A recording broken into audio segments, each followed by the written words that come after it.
My name is Jim Stone, and I'm the owner and operator of Bend Rock Gym, and I'm the managing member of our LLC. My primary focus was to construct and to create an environment that was conducive for a wide variety of the climbing community to participate.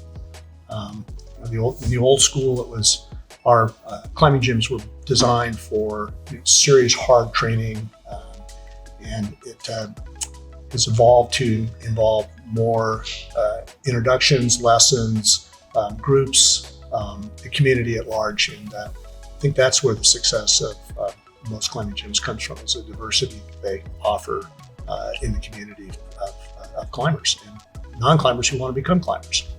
The first gym we had was primarily bouldering. And my motivation for the expansion was to make sure that we included a considerable amount of vertical lead and top rope climbing.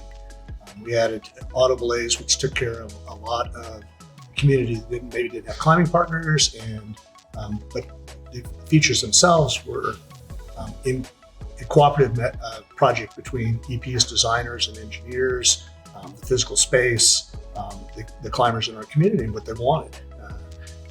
I got the most pressure to build a lot of overhangings, steep overhanging terrain, which I resisted a little bit. I'm glad I did, because that really caters to a very small percentage of the climbing population. But we do have enough, I think, to keep people satisfied. But my primary focus initially was to expand the rope climbing and the tall walls. I later got pressure to expand our bouldering, which is why we're sitting in this gym now. This was our third project with EP, and it's a bouldering, serious, weightlifting training facility, and it catered to the more specifically to the people who were, the serious, really hardcore climbers, I'll call it. Well, we got bids from several vendors. I visited multiple gyms around the Northwest. Saw the products that were available. I liked EP's product. The Mosaic product is wonderful. Talked to not just climbers, but setters, because the setters are the ones that have to work with that stuff every day, and they love the Mosaic product. EP is a local business here in Bend, and it was really helpful to be able to work closely with the design crew, the installation crew, and everybody at EP was wonderful to work with in that regard. So that was a big piece in us going with EP, but it also had to do with the fact that the design crew was very dialed in and really came to us and said, "What do you want? What do you need? Here's some ideas," and we were very interactive with them.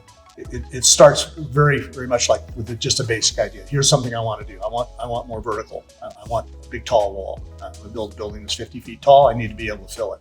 What's the best way to maximize that facility?